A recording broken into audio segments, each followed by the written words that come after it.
sahibi var. Ruhumu incider her üzüntüsü, təsəvvürdə olunmaz görüntüsü, tək ona məxsusdur hər döyüntüsü. Yüreğimin sahibi var.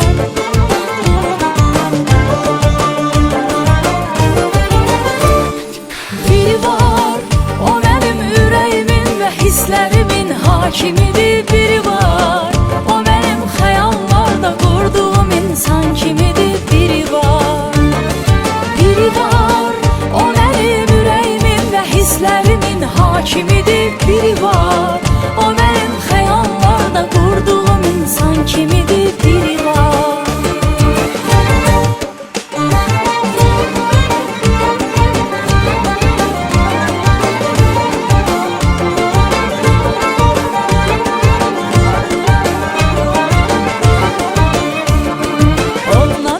Kimsəyə baxmaz gözüm, nə bir təmas qurmağa gəlməz üzüm. Ona görə məcburam səbr edim özüm. Ürəyimin öz sahibi var.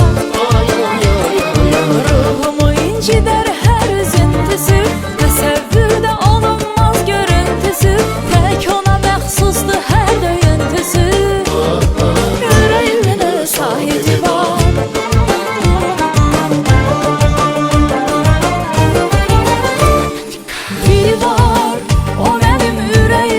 Hisslərimin hakimidir. Biri var, o mənim xəyallarda qurduğum insan kimidir. Biri var, biri var, o mənim ürəyimin və hisslərimin hakimidir. Biri var, o mənim xəyallarda qurduğum insan kimidir. Biri var.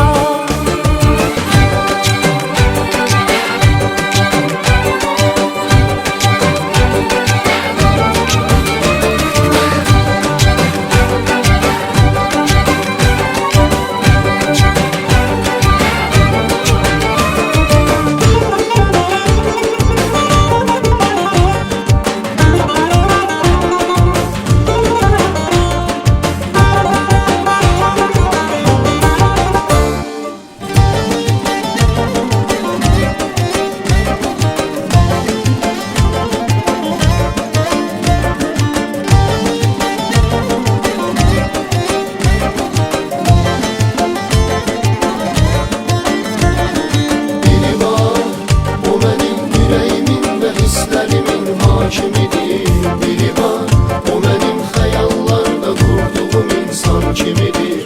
Biri var, biri var, o mənim ürəyimin və hisslərimin hakimidir. Biri var,